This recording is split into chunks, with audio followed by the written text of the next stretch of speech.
Welcome to Divisive Issues, the foul-mouthed, spoiler-filled comic book podcast where we talk about comic books. I'm Sly. I'm Ryan. I'm Phil. And I'm Darryl. So, Darryl, tell us what you gave us to read today. So we're going to be reading something a little different than, like, Black Panther and more edgelord books. We're going to be reading My Lesbian Experience with Loneliness by Nagata Kabi. Wait, say the full title. The Private Report on My Lesbian Experience with Loneliness. You have to say the whole title. Yes, that's the whole title. It's by Nagata Kabi. It's basically a memoir about this woman going to see a female prostitute and pay to have sex with her. And I picked this because I had seen some rumblings on it on Twitter. There were people talking about it, like how important it was to the gay community and some thoughts on that. And I just picked it up because I'm like, I'm going to see what this is like. And then I ended up reading like the whole thing that day because I found it very fascinating. Because it's not just like, oh, what is it like being like a gay woman in Japan? It's more, what is it like living with crippling anxiety to the point where you're like on the verge of death? Yeah. It's more of for me, like, I thought this was going to be like like coming out of the closet type of story. So did I. It's largely about like her anxiety issues. Yeah, I'll be honest and say I wasn't looking that much forward to it. As soon as I started reading, guys, I just like Darryl, I was like running through it because it's really engaging. But I was expecting it to be more Titillating? Exactly. I don't want to say about like, but like. Well, yeah. To be fair, on the cover, it does show two naked people. Yeah, it's not a very sexy book at all. Like it is not. It's like a very unsexy book. Yeah, it's more of a like American like Chester Brown, whoever that writer is. Like the art's a lot better than that. Jeffrey Brown, like very indie, personal experience type of story. Yep. And even when I was reading it, I was expecting. I was like, I wasn't sure where it was going, but it does a lot of good things. We'll get into that. I think this is not only one of my favorite books we've done for the show. This is like one of my favorite books now. Yeah, it's up there for me. It's one of the best ones for the show. I really enjoyed it, and that's the thing is I had read this, and then I was like pushing for us that, oh guys, like we need to cover this, but then you guys are like, let's do Ultimate since it's our anniversary, and I'm sitting there like with this in the back of my head, like I want to talk about the material in it, and meanwhile we have to talk about Hulk Horny. Well, now you know how I felt when I had to put Punisher 2099 in the back burner for half a year. I don't know if that's quite the same. This is Punisher 2099 of manga. Yeah, it is exactly. Oh boy. So when did this come out? Like at least 2015 was like the last story, but I don't know when the actual year of this one is. So it's definitely like very new. Yeah, very new. Yeah, cool. I mean, she talks about like using Twitter and everything in it. Yeah. All right, so we're just gonna jump right in since we don't have like a lot of experience with the author's the previous works she had published. Oh, we should also mention thoughts on art. I just want to say, we were talking about maybe being titillating. I just want to say I really like. It's a very cartoony kind of style, and it does show a good job showing the character's anxiety because she looks stressed out in almost every panel. So like, there's a few times she doesn't, and that's when she's like finding her passion or something, or drinking the sweet nectar of life. And when she's happy, she looks like she's on drugs and like intoxicated. Like it's a very expressive art style. It's really cool. Yeah. Really And like it's even though it's very like in the manga style. It like there's so many little things, like just the way they like draw like her hair and like stuff like that really it gives it such a relatable feel. It's a lot more. It's way less like anime and way more caricature-esque. Exactly. Yeah. Definitely. Where it's like everyone has like there's like no detail in the eyes really. It's just like dots for eyes and their little heads, and their bodies are just like a lot of times it's like a little pawn chess piece type of body. It just goes straight down. And I really like the art style too. I think it's very expressive, and it exhibits one of the weirdest things you feel or like about this, in that the subject matter is really not funny, but she makes it so funny due to her drawings, and it gives you such a conflicted feel because she'll say stuff. It's like, and then I broke down crying in the street, and like no one came up to talk to me, and the drawing's just like a little picture of her looking like so absent-minded with like big gloppy tears in her eyes, and she's saying like a thought bubble comes up, and it's like, I guess I should die now. Yeah, and she'd be like, wow, like little chibi characters. Like, if, like breaking down on a job interview and crying is like pretty indicative of a pretty pretty severe depression. Yeah. But she's like, it is funny looking because she is going, wah. Yeah, it's just like all the other things, like when she's like overeating in stores, like it'll show her like she looks crazed and manic, and there's all like this food around her, and she's just like eating it wildly, and it's funny because you see that in like other types of manga where you're meant to. It's meant to elicit a laugh, where it's like, look how like out of control or crazy this character is. But then this is a memoir, like this actually happened to her, and this is really sad that this has been going on. It's really fucking And sad. that dichotomy really spoke to me because like it gives this extra vulnerability to it where she's obviously like uncomfortable, like just laying that self out there, and she's just like covering it up with these jokes while still being like incredibly honest and like, hey, it me, you know? Yeah. And I also, the other dichotomy that really stood out to me is the way she draws sex, because the sex in the book, it's like between the two partners, like she'll draw the prostitute like very like conventionally attractive. It's a lot of like sketches of nude models kind of a thing. Yeah, but at the same time, like there's scenes from different perspectives where like it'll be very, very sexy, and then other times where it's not at all. And like the way she's drawing scenes completely is informed by her perspective at the time. And like I really love that because she always draws the prostitutes as looking attractive and nice, and they have like good physical proportions, and she often draws herself looking way more like gangly and weird, and especially just like her face always looking panicked and worried and like out there. Yeah, and she just has such control over the tone of every page. Yeah, so the book starts with her explaining that on May 2015, at the age of 28, she experienced her first sexual experience with another person. It was an older lesbian prostitute. And she starts off saying, like, I wasn't, like, I was so worried, I didn't really have any sexual feelings, and I have this bald spot on my scalp from, I think it's called trichotillomania. It's basically when you're pulling your own hair out. And they didn't clarify that much, but at first, but later on they do say, like, oh, I need to stop pulling my hair out, but it took a while for me to realize that was what it was, trichotillomania. Yep, and there's self-inflicted cuts up and down her arms, and so it's like there's all these like flaws in her, and she goes back and she tries to relay about like, all right, how did I get here if like I'm in this position? And she explains how she graduated from high school and that it was like happy and normal. She had a nice high school life, and then she ended up going to university but leaving halfway through just because she doesn't really explain. She just is like, I guess I'll quit. Yeah. There's a few flaws in the story. Like some stuff doesn't really get explained until it comes up. Well, it's always weird talking about like the flaws in it when it's a person's like memoir. It's how they're remembering things, because she has like a lot of things where it's like, oh, I guess I didn't realize about that. Like, we'll get into it, but she talks about like thinking about sex, and she did not think about it at all until she was like 28. The big one for me was she doesn't talk about her manga at all until she realized that's what I want to do in my life. Like, she doesn't talk about it at all. I actually felt a lot of those exemptions were intentional, because like a lot of the narrative structure of the story is about how like she's kind of wandering around aimlessly, and having her just drop out of college kind of like without explanation fits with this like she doesn't fit in anywhere mentality. Yeah, and also like she doesn't really understand why she doesn't understand why she's so miserable and anything like that, and like she doesn't really, so like the fact that we don't know why she dropped out of college or why she didn't pursue her manga for so long kind of reaffirms that point, her aimlessness. Like you're aimless with her because you don't have that obvious answer in front of you. Like she didn't have where it it's in like, mind. this is what I was meant to do.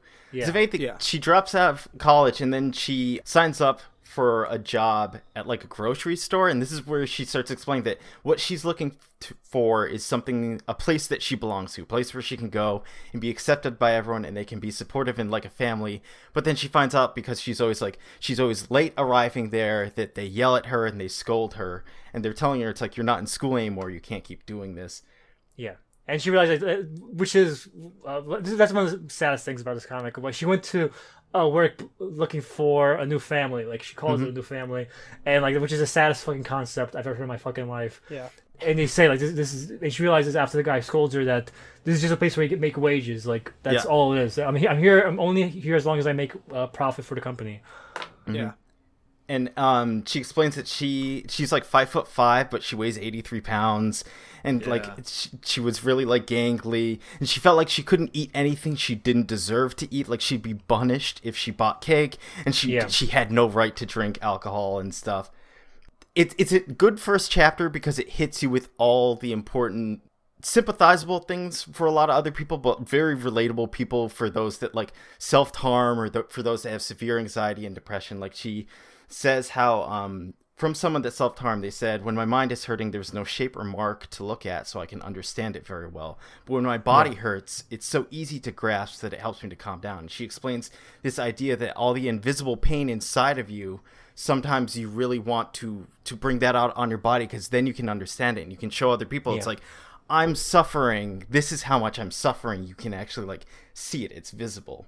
And this is why this art style is a good choice too, because since it's so cartoony and they show like cartoony visualizations of like her cutting herself, like it's like a diagram, hurt, invisible, this is visible, like it's like a diagram showing of how this works. Since it's such a emotional story about anxiety, there's no like incongruity between the styles. Like it goes behind her mind to the reality. It's like flows very well. Yeah. And one of the things too is I feel like I've read a lot of books like this, and a lot of times, even when it's a personal memoir, it comes across like exposition dumpy to me, where it's like, these are all the things that I did and these are all the ways that I was hurting. But this feels very personal, where it's never like, this is a thing that people do. It's, this is how I felt at this moment. And this is how I expressed it. And even though I've read stories with very similar characters and very similar like connotations, this felt very like a friend was telling me this and opening up to me, much more than like, this is a like how I got over my depression. It's like, this felt very relatable and personal. Yeah. She explains that like she had gone from never eating to starting to overeat and be like bulimic, where she would, during her job, she would run to the bathroom during the breaks and just start eating food wildly. And she explains it. It's like, this shows you the depth of like kind of like how troubled she is, that she'd take out ramen out of a bowl, just the noodles, and she didn't have time to cook it, so she'd start biting the noodles and like pour the powder packet over the noodles, but like none of it really helped. The noodles were so hard, she started bleeding onto the noodles from her mouth. There was this picture that really stuck out to me of the ramen all jagged at the top from her biting, and it says deadly weapon, and it's covered in blood. And it's like, it's not funny, but it, like, which is that's the juxtaposition of this, where you're like, this is like a really sad event that happened, but then it shows her like putting on the powder on the noodles, and she's just got like this dead-eye stare at it with like a smile on, because she's like, oh, this would be good. And then she ends up saying that after 6 months of living like that, one morning she was going to work and she just dropped in the middle of the street and started crying. And then she got a message on her phone that same day about that the manager was so upset that she was fired. Yeah.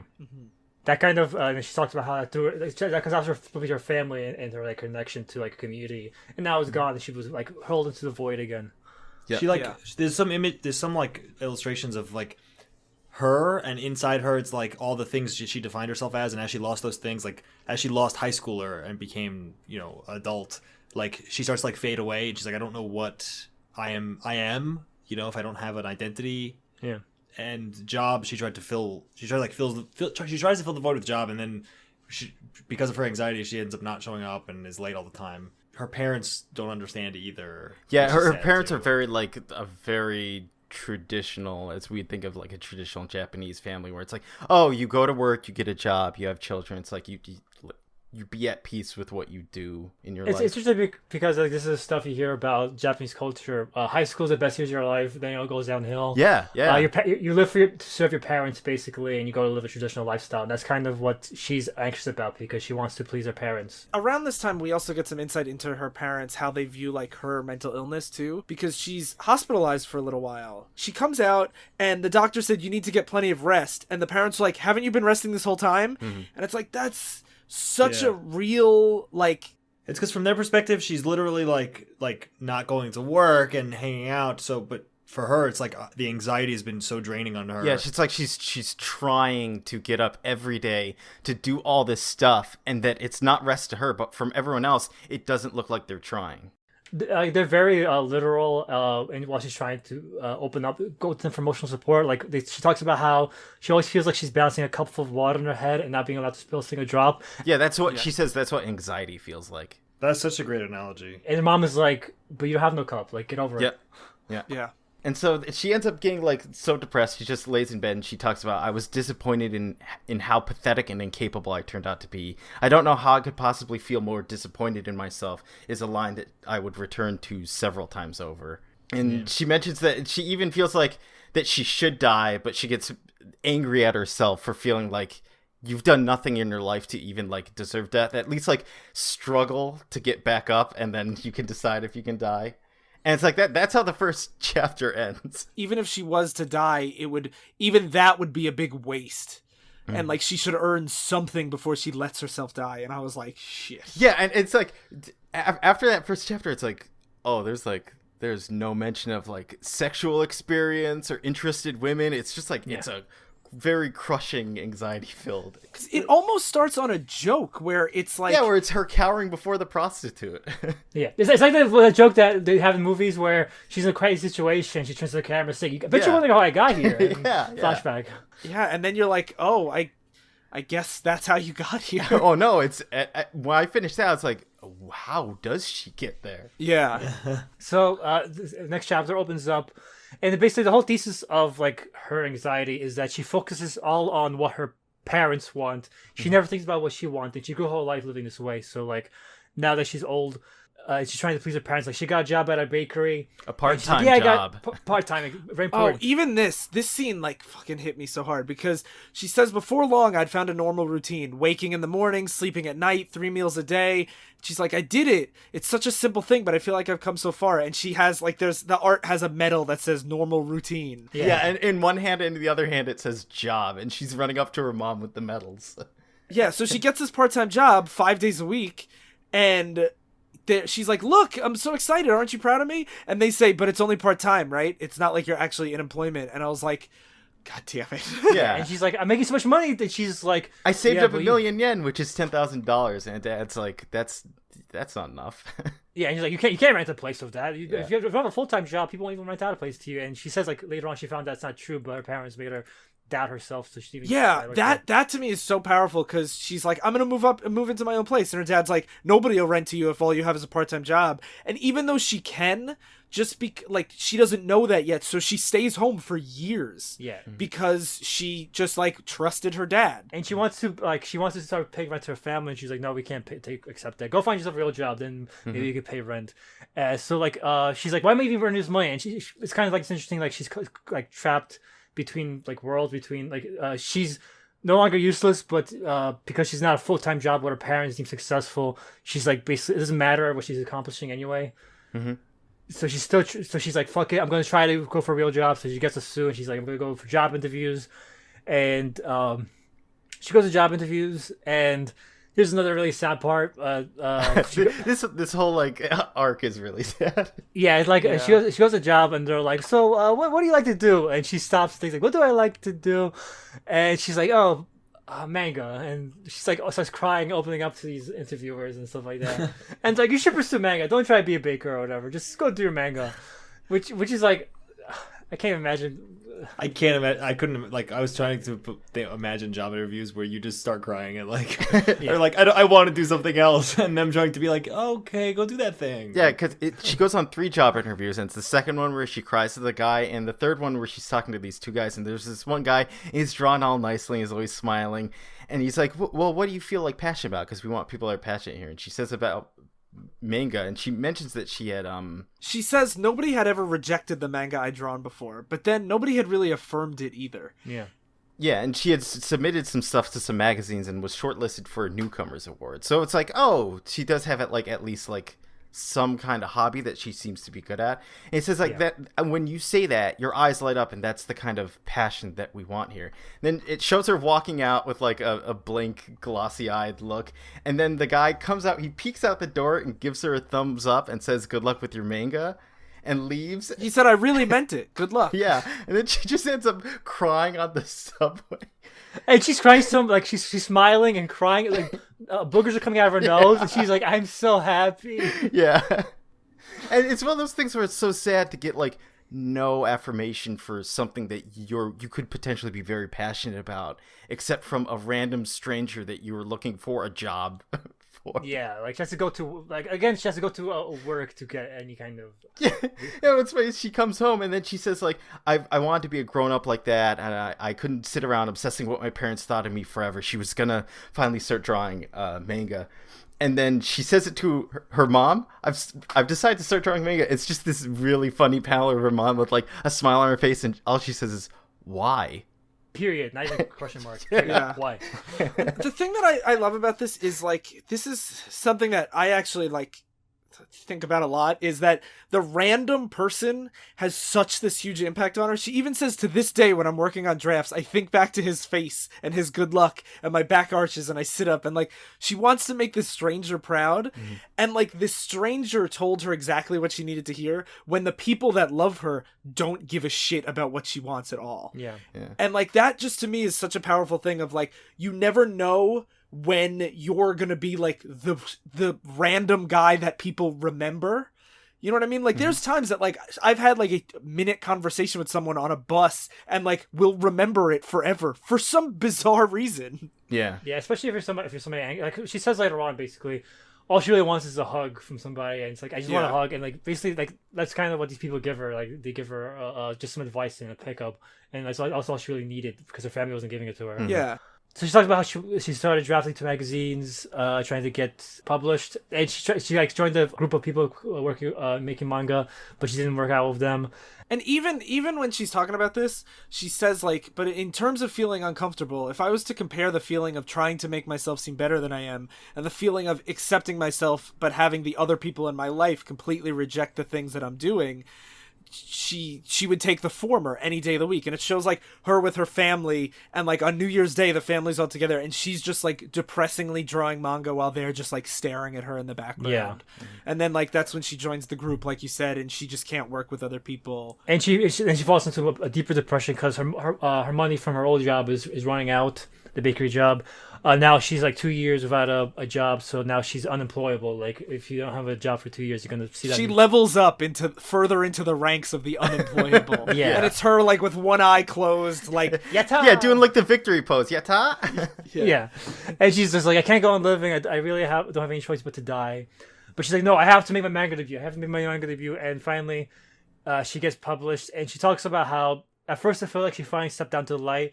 But then once the magic wore off, she found like her brain couldn't work anymore. Like her mind was empty, and it shows like rocks rolling out of her skull and like onto the floor and stuff like that. And like she can't think anymore, and like she's being squashed. And she talks about how she can't read even. Yeah, like she says, I literally cannot read, and she has to go to a hospital, and they give her medication, and then she's able to read again. Yeah, and that's when she starts reading about her sexual issues. That's now the sexual issues start coming to play. But yeah, one of the things that does a theme that comes back, Sly mentioned it, but she feels like she's being forced into a small and suffocating space. Yeah. And that's anxiety. Yeah, and she says, reading this book about children who've been abused, a victim of domestic violence, and she says she's never been a victim of domestic violence, but a lot of it relates to her, about like how boys are excessively clinging to their mothers, and it's because they want to have sex with their mothers deep down. And she says like, I want to have sex with my mom. Like, yeah. Like she talks about how she was always clingy. She always want to touch her and hold her mom when she was a child. She'll cry when she was at school and her mom wasn't there. And she talks about how she would get excited when she saw her mom changing. She wanted to touch her mom's boobs. Like if her mom checked her butt for a rash, she'd be very excited. Like, yes, my mom's looking at my butt. And she just wants to suck on her mom's boobs like she did when she was a baby. I like that she says, I saw somewhere on Twitter where there are people talking about like an article about this. She says that apparently women expect most men are just looking for a mother who will let them have sex with her. And she says, that's exactly what I'm looking for. Yeah, I want a mother. I love that because she yells it and it's in big letters. That's exactly what I'm looking for. And then the caption is, I thought to myself. And that's pretty fun. That's pretty warped. What was really interesting is how like, because a lot of times you get like the Mark Millar stuff where there's the edible concepts that are in Yeah. there, but they're like deeply ingrained. He makes no real mention of it. That it's like I'm banging my dad's girlfriend to get close to my dad, type of a thing. But here it's like she was just like, no, this is like, all right, this is what I wanted. But then she clarifies. Yeah. There's a picture of her like hugging this big ball that's the concept of a mother, and she says, "Let me say here, maybe to some people, maybe a mother is just someone who does housework for you. What I was looking for was kind of more the generic concept of a mother that everybody longs for. This great acknowledging and accepting presence. And it's her hugging the warm points of her mom, like her armpits, and she's like, I want to do this to some girl who isn't my mother and feel calm and safe with her." Yeah. And then she starts going into how like she wants to embrace a voluptuous mature lady, and she's reading all these articles, and like because she has such this repressed sexuality, her mom just is like the only woman that she's allowed to like touch at all. Yeah. So she's putting all these psychosexual elements onto it, but like I love this idea that she like has these questions that it's like, is there something really wrong with me? And then she like starts reading other people, and she realizes like, no, it's just because she's the only person I interact with. Also, that fits my sexuality. Her mother is so like cold to her now, but she says when she was a baby, she was very warm and nurturing, and that's what she wants. She basically wants somebody to treat her like her mother treated her when she was a baby, somebody to nurture her, care for her, and tell her it's alright. And she This says, is why people do diaper play, yeah, and she says, all she want, like during therapy, and she'll go to therapy and stuff like that. She just wants to just give me a hug. That's all I really want. Like she'll be at work, and she's like, I wish somebody would just hug me right now. Like that's all she wants is somebody to hug her and tell her It's everything's very right. clear that she just has like a severely like arrested development type of state where she even mentions where it's like she wishes she could stay little and as a kid, and that's kind of what she's been doing throughout her whole life, which is why she rejects alcohol and she rejects sex, because you get to a point where it's like I should have just been a kid forever type of thing. And what kids what they need is love and affection.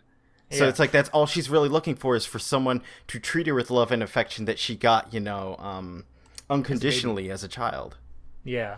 So she gets a job as like a big, she's like in a big costume, Mascot, like holding like- up signs Yeah. for like an arcade. And she just like a has teddy little bear. kids hug her all the time, and she's like, wait, this is weird. Yeah. Because she had always just wanted to be hugged, but she thought that it would fill the hole in her heart and fix everything, but it doesn't. And the thing that I like about this too is she like does this because she's like, I just want to get hugged. That's all I want. Like every time I talk to people, I just want hugs. And then someone hugs her, and she immediately hates it because she's like, it's just because I'm wearing the suit. And she realizes like it's not that she wants someone to just hug her body, it's someone wants them to hug her identity. Like she wants someone who will accept her for who she is. Yeah, and she says how she was searching for free hugs on her phone. And she, But and she says no news of free hugs ever came. Yeah, and she said she wanted to be with a woman because she didn't want to admit to herself that she was a female. She didn't want. I hate the idea of belonging to a gender. And she hated the idea of people say, "Oh, you're a grown woman now, and now you're a man. Now you're a fully grown woman." She wanted to be herself before She says, I was scared of being overly defined by those expectations of what like a woman was in Japan. Yeah, Which she I thought said was really somehow interesting. before I was me, I was a woman. Yeah. And like she talks about how she reads Yao and stuff like that. Mm-hmm. And she looks at male naked bodies, but she finds a female body more attractive. So it's not just like she was a lesbian all along. I'm out of the closet. She has like I don't know. She has interest in both sexes, but like because of she finds a female body more attractive overall, and because of But she wasn't lusting for anybody. Yeah, exactly. Yeah, she looked at naked guys and was like, "That's very cool or interesting." And then she sees the naked lady and she starts drooling. She says fucking saved. Yeah. Yeah. And it's interesting because it shows like it's not just like a simple sexual issue. It's like her anxiety playing into her sexuality and stuff like that. And then she says, like, as you can probably guess by writing about it now, at the time I was totally clueless. Like, I didn't understand any of this stuff. Yeah. And then she was like, and I realized, like, I decided I shouldn't think about that. So she, like, refuses to think about sex at all. So all of her, like, sexual impulses and urges are funneled into this, like, hugging mindset. Yeah, this super repressed mindset, yeah. And she talks about this is where she comes to the conclusion that like all her life she only cared about not even her parents, but the me that she created to please her parents, and like this image of herself that will basically be the one to satisfy her parents' needs, and that will always took priority like over her. And she like didn't really know what she really was, like what her real sexual desires were. So she's like, I'm gonna call up a prostitute and find out what my real desires are. and that's when she gets his desire to that call. was my favorite. Is the reveal is so good in this because she says, "I don't care like if her inner desire is something shocking or embarrassing or whatever," and it shows like a person flashing another person. She just wants to know her true feelings, and they should be in there somewhere. It could be something shameful, embarrassing, and then it just shows her face, and she goes, "Oh, it's sex." Yeah, and that's issue 2. Yeah, and at this point, it establishes this recurring theme of her inner struggle between the real her and the one that exists to please her parents. That's going to kind of come up throughout the whole book, where it's like the two of them are fighting, and they have different t-shirts that one says parents greater than me, and one says me greater than parents. Yeah. She talks about how she's never thought about sex and like can't even think about it. Like she can't even like say it. Yeah, she can't write it in her books. I don't know if she mentions that when she first wrote the story, she called it O-sex, which is like a way of making it less dirty in Japanese. For me. Like polite. It's like a polite way. Yeah. It's like intercourse. Yeah. Okay, so issue 3 is making the reservation, where she's essentially going to book a reservation with her first lesbian prostitute. And it starts out with her just like looking into it. She's like, wow, look at the girls I can pick from. I have to look up a love hotel where we're going to go. And then she realizes she needs to start taking care of herself, because she looks at herself and she's like, I've never, like, I could go 5 days without bathing. You know, I don't work out. Yeah, or she doesn't shave whatever. the hair on her legs or arms. Yeah, she has clothes with holes in it that she wears every day. Yeah, which I mean, wait, again, when you're a depressed person, you really don't care how you look. And she says like she realized like it was a lot of effort, and like she hated the idea of taking a bath every day and stuff like that. But she realized that she was basically investing in herself, and like the more you treasure yourself and take care of yourself, like her mother and like her dad started to be like, "Hey, you don't smell anymore," and stuff like that. It's like, wow, I'm actually appealing to them, like them and people around me just by not being, like being depressive sack all the time. And I love when she's working out, it's her doing like a stretch, and it's labeled beautiful body, appreciated body. And like her hair is still really frizzy. Yeah. I also like how there's the, like Ryan said before, the real me and the me trying to please my parents. And the me trying to please my parents is like, can we do this? Are we really allowed to? And the real me is like, yes, we're gonna do this, and dragging her. Yeah. It also like it speaks to how the sad fact of when you are depressed and you want other people to look after you and help you, that when you do it for yourself and you get rid of the desire, then you get what you want more. Yeah. Yeah. Because she says like when I was looking for everyone's love and affection, I was becoming a burden to them. Yeah. To get what you want, you need to not always go straight for it and beg for it. You have to like work on it on your own. Yeah, you have to help yourself. Yeah, you gotta get bootstraps. This is actually probably a good podcast. Always bringing it back to fucking capitalism. And then she eventually starts to like look more presentable. But the big thing that's bothering her is her bald spot. Yeah, she's from all like, the hair. she's like, it's going to be like, if only I could fix my bald spot, it's going to be gross. She's like, should I just tell them right away and say, hey, by the way, I have a bald spot?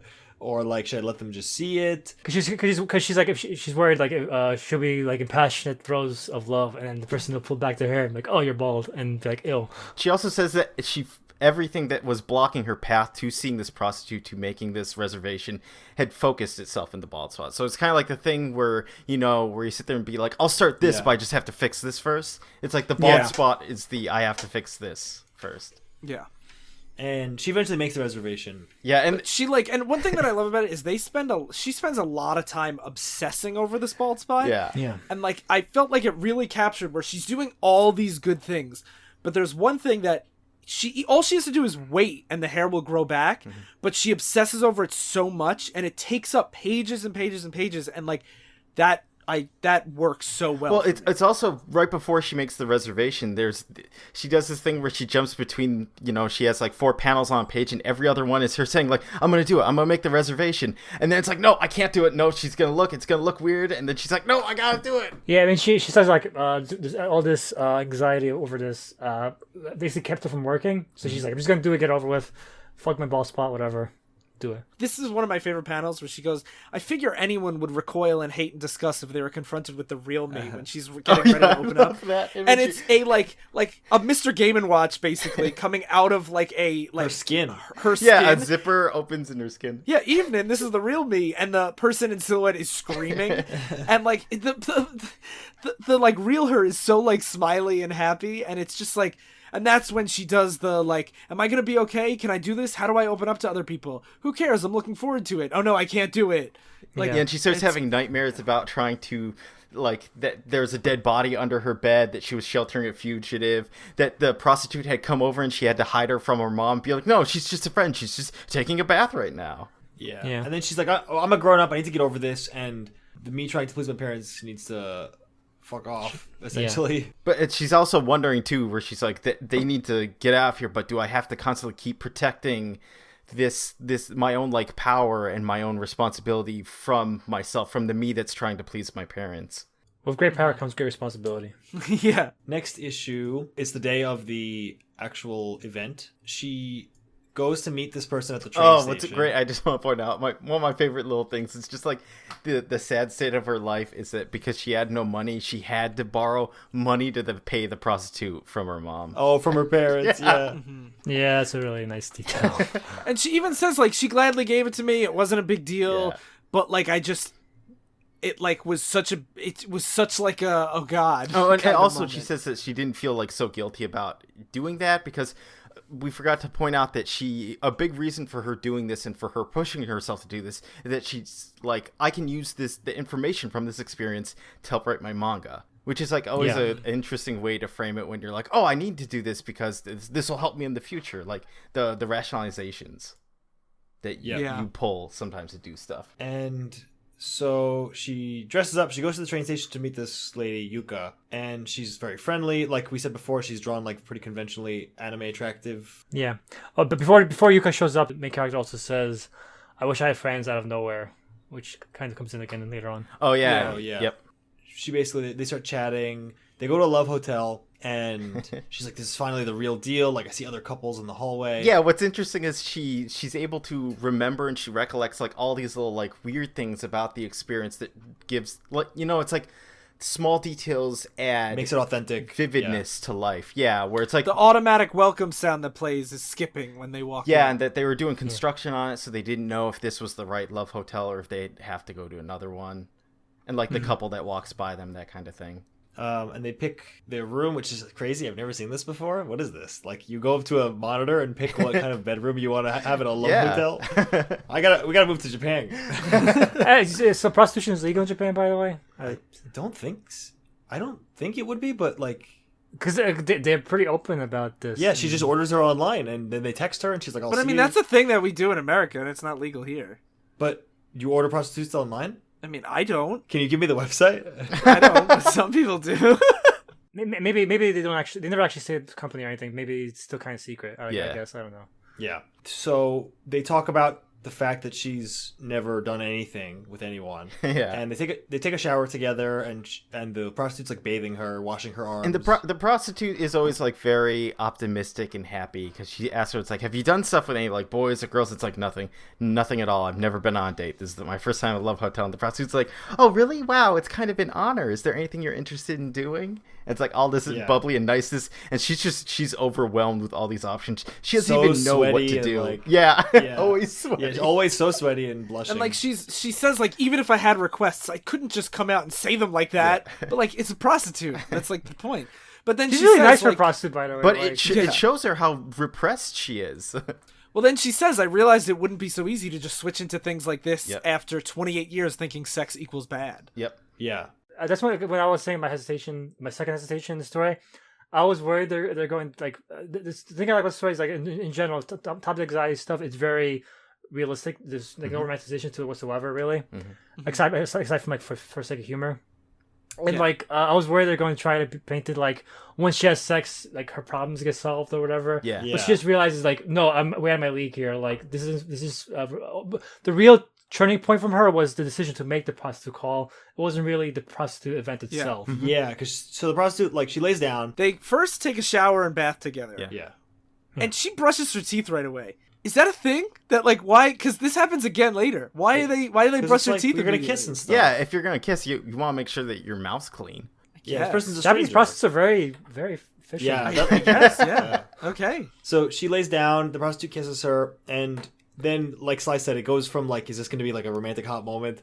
But she's like, oh, her lips are kind of hard. I don't know what I'm doing. Is this, like, this is like a Yeah, porn. she keeps thinking back to yaoi comics, like boys love Yeah. stuff, and it's like she's just so completely unprepared for this, where she's like trying to relate it to doujinshi, and she's trying to like reconcile what's happening with like the things that she thought was gonna happen, like that. It doesn't feel that romantic when you're in the moment. It's just like it's just physicality, it's intimacy happening. Yeah. And she says like there's all these the prostitute was making all these sounds for me, but I couldn't figure out like how to respond to any of them. Like, And I love that she gets so in her head where she's like, I don't even know how I'm supposed to react. Like, what face am I supposed to make? Am I reacting wrong? And then she can't stop thinking about it. And then she's like, why did I suddenly think I'd be fine in a place like this? I can just barely handle normal conversations with yeah, other people. they make such an interesting thing here where she's like, if this is like sex is like high level human communication, I can't even do basic human communication. So it's like I can't.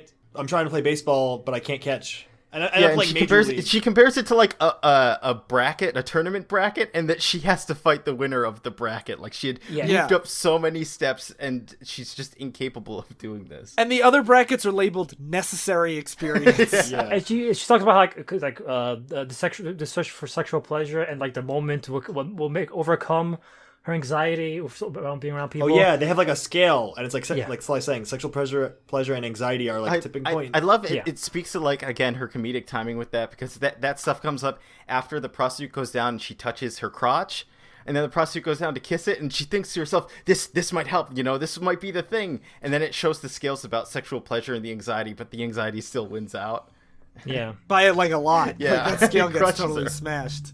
And she's just wondering like if she's broken. Like I'm just broken. Like I can't even during sex. I'm not falling to the throes of passion like Yeah. a regular person should be. And it's drawn like this is the climax of like a DBZ fight. Like it's a black background and she's like, oh my god, this might Yeah. help. And like it's so intense, but like that makes sense because this is the climax. Yeah. Not for her. Yep. I mean narratively, it is Yeah. not her climax. And then eventually the prostitute starts fingering her, and she's like, have you ever put anything inside yourself? And she's like, no, I don't even know where I would. I like this moment, by the way. It's like one of those wonderfully awkward moments where she's just fingering. It's not even like she's pleasuring her anymore. She's like, "Where's your hymen?" Yeah, she's trying to find her hymen. She's like, I don't find your hymen. It's not here. And then she's like, eventually they just sit there doing this, and she's looking for a while, like her lost wallet. It says, like, and she's like, I just can't find it. And she's like, oh my god, what is happening? Like, Yeah, and she says she was overcome with this oppressive feeling and started getting nauseous. It shows her going like, ugh. and then she's like, the prostitute's like, okay, you want to try fingering me instead? And she's like, "I don't want to say no, but I really don't want to do it." So like, how do I say it without being rude? Yeah. And I love this because she says, I can't exactly say, nah, I'm not really interested in fingering you in a way that won't sound rude. I should have just said, I'm scared, so let's just stop. But, and then she says, want to stop, and she goes, I guess my body language took care of that for me. Yeah. And they end up kind of like just hugging, and she's shaking and not even able to really hug her. Because she doesn't even know where to put her arms. She doesn't feel like she has, like, again, any right to do that And stuff. the way she's drawn, her arms are just like dead weight next to her. Yeah. Yeah. And she's thinking to herself, like the prostitute hugs her and says, "You're really cute, aren't you, Nagata? And you're really kind, aren't you, No, he's Nagata?" really kind. It's very Yeah, important. yeah. And She's she like- says, "I'm not. I'm so sorry. I'm so sorry. I'm not kind at all." And then, Because she feels bad for being sexually selfish, I guess. yeah. And then the timer ends. And so they take another bath to wrap up, and she's like, it's a big, like, do you have any questions? Like, it's, You want to take a survey? Tell me how I did. yeah, it's a big world out there. There's a lot that can be hard to understand. You'll have a lot of different experiences. So, like, I hope you can be happy and nice. Like, it's really nice because she pays first, and then she walks her back to the train station, like holding hands with her, like friends. And she's like, I wish I had friends. Like, Yeah. that's probably what I really wanted. Out of this. Yeah. Out of this, yeah. Which is like when you get so repressed, there can be a lot of different like thoughts going through your head about like, do I want like a parental figure? Do I want a lover? Do I just want someone to like talk to? And it shows how like kind of like sticky your own emotions and feelings and desires can be when you haven't acknowledged them for so long, where you're like, I don't know what I want. I want to belong, like from the first chapter. And I love this because she says, she was so nice, but with my heart still closed tight, all her well-meaning feelings and actions just went spilling out onto the carpet. I turned and descended the stairs into the train station, and that ends the chapter. Yeah. And it's just like, this person was so nice, and she says, like, if it was somebody else, it would have been a disaster. Yeah. But luckily, it was her, and it was just okay. Yeah. That nothing went wrong. Yeah. Issue 5 starts with her. She fell asleep as soon as she got home. She wakes up in the middle of the night and she could like still feel the soap, and she still feels like her touch on her ears, and she's thinking about like how sex was. She's like, I thought so long as I had a body with genitals it'd all be fine. But that's not all you need. It turns out sex is communication.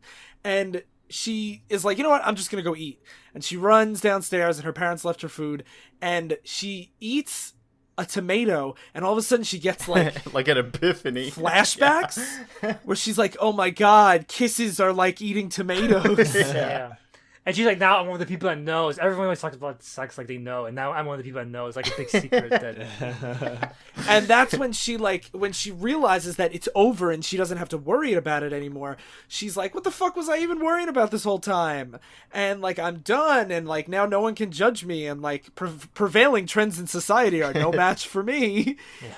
And she starts to get much more open, where she now reads books that are like lesbian magazines. Well, first she looks up, like, she does that, but she also looks up what about her hymen too. She didn't even know what her vagina was. Yeah. Like, she didn't know what a urethra was or anything. She was looking up like her own anatomy for the first time, being like, oh, that's and what's in there. There's no way there's something like that down there, right? And that's another thing about Japanese culture that this kind of reflects. Like, you know, they have a lot of sex stuff in Japanese culture.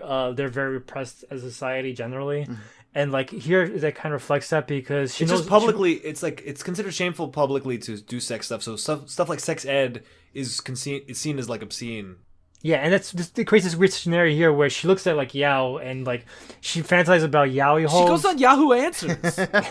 But she fantasizes about yaoi holes, which is like a mysterious. Okay, I never heard of this. The yaoi hall. Well, how much are you in like the yaoi scene, man? I'm not, but like I feel like I should have heard of this at some point. Did you hear about this, Darryl?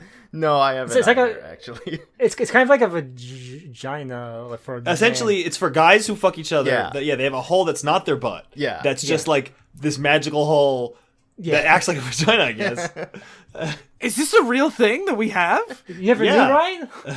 You see this a lot of like internet culture, like people who don't have a healthy view of sex. They like create these fantasies, like what they think sex is like. So, like, there's actually like there was some documentary where they were interviewing guys, like basically like the Japanese incels. I forgot what there's a specific otaku. Name. No, there's a specific name for someone that like always stays inside type of a person. And they were even talking about how they don't like real girls because they smell and they sweat, whereas like all the stuff in the fiction is so pure and pristine and perfect, and it works such a different way than how it works in real life, kind of a thing. Yeah.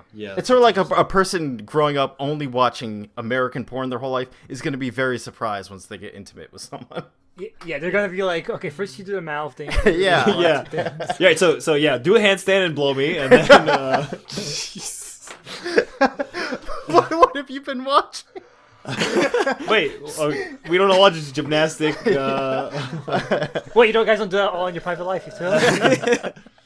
So speaking of these kind of unrealistic fantasies, she has the realization that she's only ever read like boy on boy action stuff. Yeah. Because she realizes that even though she refuses to think about sex, she would allow herself to have this fantasy because there's no way she could be involved. So it was a totally outside thing. And she realizes that, oh, I'm heavily influenced by, like, the books I read and stuff. And I only know, like, this weird fiction, like Phil's gymnastics stuff or whatever. And she realizes she has no sex ed whatsoever. And that's when she starts doing a lot of that research. She's repeating herself, but the problem isn't necessarily that the fiction is so, like, wild and crazy to give people the wrong idea. But it's that she was never given any of the facts in the first place, she says. Yeah, she says, like, it's not, the problem isn't that, oh, they're having these fictional worlds, is that she never had any sex ed, basically. Yeah. So then she starts focusing back on her manga, and she says, like, what could I draw that people would want to pay money to read? So she's like, I read all this stuff, and I'm always thinking, like, how do they write this? So what can I write that people would be interested in? Mm-hmm. And she's also, while doing this, she wanted to make sure she wrote down what happened, so she doesn't, like, romanticize this, like, it was better than it was. Because she started to, like, think about it and romanticize it, like them kissing and hugging each other, and she uses, like, a pink color to identify that it's, like, romantic, whereas the reality, it's just her staring at this woman.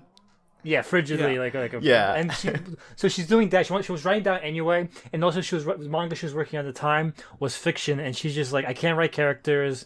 The art's all over the what's place. weird too is that she feels like when she draws, if she was to draw sex scenes, she's unable to do it. When she's drawing the sex scene about her own life, it's like that's fine because that's reality. Yeah. First of all, she wants to read these personal stories anyway as a reader, and she realizes that that's what she's good at writing anyway, these personal stories. Yeah, and then we get to that weird area where she's like, now I decided to write a book about my experience. Like this book. Yeah. But it goes beyond that, and it starts talking about when she's like writing it and publishing it, that like the company that she used to hire the prostitute finds her on Twitter. That they're like, oh look, this must be legal. How else could they like tweet out, hey, did you have prostitution at our place? Yeah. We should also mention that she posted it online first on Pixiv. And I just kind of interested because her whole style is very like indie webcomic kind of style, and it really was a indie webcomic that got published officially later on.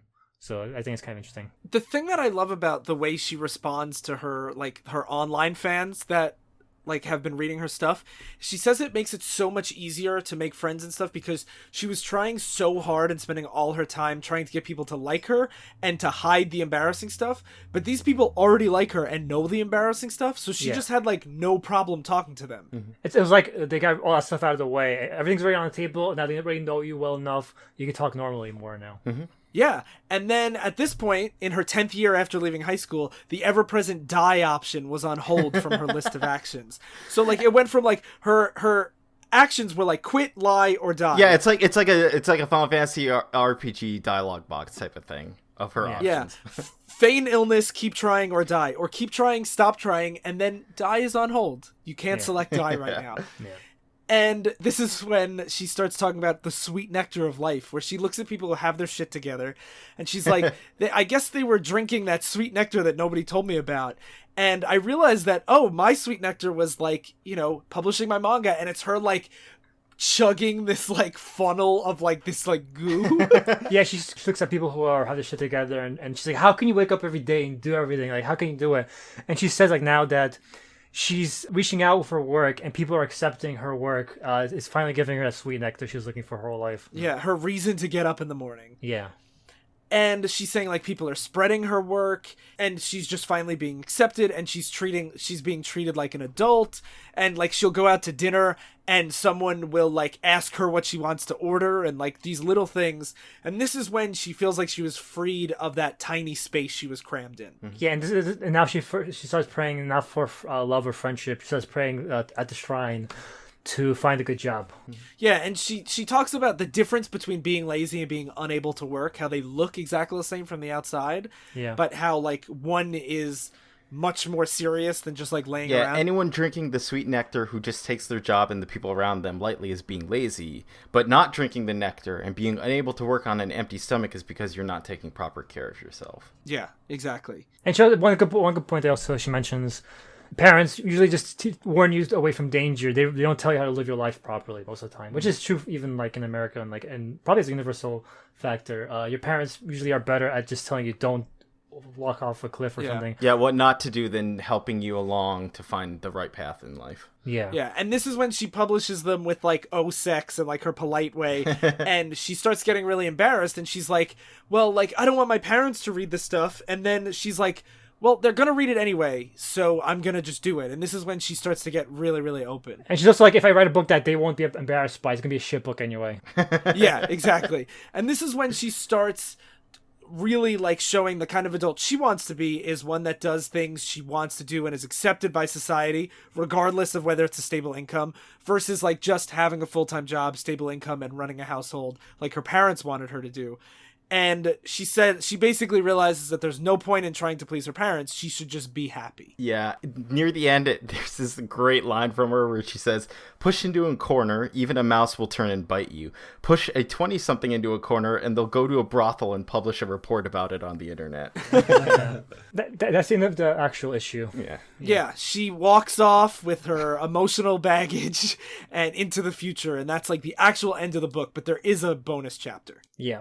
So the bonus chapter is she goes back to the brothel or the love hotel, and she gets a new prostitute, and she's hoping that she doesn't know her. Yeah, she's so embarrassed because the brothel knows who she is now. She's like a weird manga person. Yeah. And she's like, "Oh, did they tell you about me?" And she's like, "No, they didn't tell you. They didn't tell me anything." "Oh, wait. You have to be the manga girl, right? Otherwise, what would there be to tell?" Yeah. And she's like, "Oh, shit." I shouldn't have said anything. Fuck. Yeah. And it's revealed that the prostitute has her period, so they can't go as far as, they normally would. But they go back to the place, and she's like ready to try again. But it kind of has a similar Ending. a similar thing. Yeah, where it's Yeah. like her body, she can't do what she really wants to do. Like, she reaches up to touch the prostitute, and it shows like her hands are shaking. And she says, "I basically managed to touch her hand, her breast, and her back, even though I wanted to touch more. Even though she touched me everywhere, there was a chasm between our bodies." And she says afterwards, the prostitute says, "Do you want to try doing things that make your partner feel good too?" And she's just like, "Next time." Yeah. Yeah, and then she thinks to herself, like, that'll be my next subject.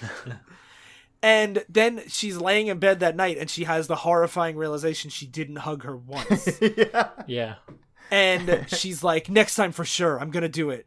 And she talks about how she's an amateur virgin, which is a shot to the heart. It's a term that people use against her. Yeah. It's someone whose only sexual experiences with sex workers, and she's like, "It looks like this is still my life for now, and I'll keep living it." I like that it's not just like all tied up in a nice bow, Yeah. where it's Yeah. like, it's great now. It speaks to Sly's point about, like, she didn't see the sex worker, and it's like, boom, problem solved with this. It's like she's still having problems communicating physically with other people. Like, this isn't just something where, again, there's nothing in your life where you do it once and then you're fine. Yeah. Like, I fixed my problems. Yeah. I also did look up about prostitution in Japan. It is illegal technically, but it's not only not enforced really, but only penis and vagina counts. So like any other kind of sex, oral sex is okay. That's why I was wondering with where you see like lesbian sex, it's like, well, technically there might not That's be not sex. Anal sex doesn't count. That's so fucking stupid. And also, It's so weird. because it's so loosely enforced, you can say like we offer our people will get naked and bathe you, and that's legal. So then they just go further after. Yeah. Yeah, I actually read it like ages ago. Like they'll have like these weird like they'll have Soap lands. Yes, basically they rub you with soap and they're like, oh, they're just having sex. Yeah, there's soap lands, which are just big brothels. they're also brushing their teeth though. It's not just sex. Also, Yeah, you're right. Apparently between 20 and 40% of Japanese men have paid for sex. That is also that seems like very That's high what to that's me. what I found fascinating at That's the end pretty high, yeah. when she says at the end, amateur version. Like that's such a problem in Japan that it's like a term for people who just have experience with prostitutes. Because they're incapable of. Yeah. Yeah, That's that's crazy. sad. Yeah. And that's like the book in itself. It's sad. It's like, I like the positive messages that come out of it. It also just like, it's one of those things where it's still a struggle, which I also appreciate, because it's like all of life from birth till death is going to be like a struggle to some degree. Yeah, you're gonna struggle for your whole life. You're gonna be every day. You're gonna be full of anxiety, and you have to live with it. And it's especially like if you read stories about people, it's like, I finally got over it, now I'm perfectly fine. Like sometimes those stories don't resonate with you as much as the ones where other people are like, I'm still trying to do better too. The worst type of stories are happy endings. It's such a bullshit. I actually tend to agree. I just like bad endings just feel more real to me. Yeah. Maybe Or it's even just like bittersweet endings. Yeah. Especially in a medium like comics or manga, where it's like the whole struggle is always overcome in the last issue, and then they win. Yeah. Yeah. I also want to we were being mean to Japan, but like I just looked up in the United States, between 15 to 20% of men have had prostitution sex, which seems pretty high to me too, but it's less high than 40%, but still. Well, that means that if we have another man on this cast, one of us will have paid for a prostitute. Yeah, statistically. that's how statistics work. Exactly. Guys, it was me. Oh my god. Shutting me. Shit. I was that prostitute. So, would you guys read more of this? Of course. Yeah, It was really good. I was actually curious. I'm curious to see what else she wrote. Like the other stuff you're talking about, like her manga and stuff like that. Her thoughts on her manga. She has another memoir coming out in June. Yeah, I'm curious because I'm curious like why if she would go and elaborate on her high school years and like how that compared and why things changed maybe more. Like that'll be interesting. I would like to read more about that. Yeah. Yeah, I mean, I really love this. And Sly mentioned earlier, but I think the Jeffrey Brown novels like Clumsy and Unlikely and Every Girl is the End of the World for Me. Like all those books are like kind of like a similar style that I definitely always like to Yeah, recommend. it's a lot more focused on like the prickly points of relationships and how like they can sour over time. Yeah. Yeah. Oh, I guess we'll go back to a bunch of bullshit next week, right, Sly? No, we're going to do more anime. Oh, cool. Manga, rather. Sorry. Yeah, so what are we doing, Sly? We're doing Yu-Gi-Oh! Okay, some more bullshit. Equally the same caliber of this, right, guys? Yeah, kind of. I can't wait for Yugi to talk about his own anxiety and desire to have sex with his mom. He has anxiety of sex with somebody. And man, manga's so fucking perverted. Like, not like the stuff, like the main stuff. Like, everyone's fucking perverts in these books. We'll get to that. Just like real life. To be fair, everyone's perverts all the time. Yeah. So That's whatever. But it's just so weird because I mean, it's because I grew up with Yugi, so I see him as like a little kid, and see him like being a horny asshole. It's weird. Yeah, that is weird because, again, he is like a little kid. It'd be like Ash Ketchum checking out Misty. Yeah, Isn't that like, doesn't he do that all the time? he does No. do that. I think Does he? I hope No. not. maybe the manga. Maybe I'm thinking of Brock. Oh, Yeah. No, He's a pervert. Brock's actually a kid too, right? Is he like 13? He's Yeah, like he is, like, 15. 15. He's like he's a teenager, so he's Which to them, that's like fine. yeah, and she's Misty's younger than him, so he's like hitting on like a 12-year-old. No, he hits on Nurse Joy. Let's be respectful. Okay, so you guys should rate, review, and subscribe on iTunes. That's how people find us. And you should tell a friend and add a friend to our Facebook group or share an episode with them. Because that's honestly the best way, much better than reading a review, is to tell somebody to listen to us. And you should also check out comraderadio.com where all the other network shows are. And Falling in Love Montage just had a great clip show that was really funny and silly. Everyone should listen to that. They mentioned me in one of the clips, so of course it's a vanity plug. And I know I've been mentioning it a couple weeks, but we are about to end our season of We'll Get It Right Next Year on Adventure in Cinema, and we have a new poster to unveil. This one's not done by Sly, but everyone should check that out. Just search Wigurny, WGIRNY, on Redbubble, and check out our episode that just came out last Saturday, which is our final episode before we watch the movie. So everyone should check that out. Cool. And Thank you all for listening. I've been so happy. I wish I had friends. I've been drinking the sweet nectar of life. And my kisses feel like tomatoes. Stank continuity.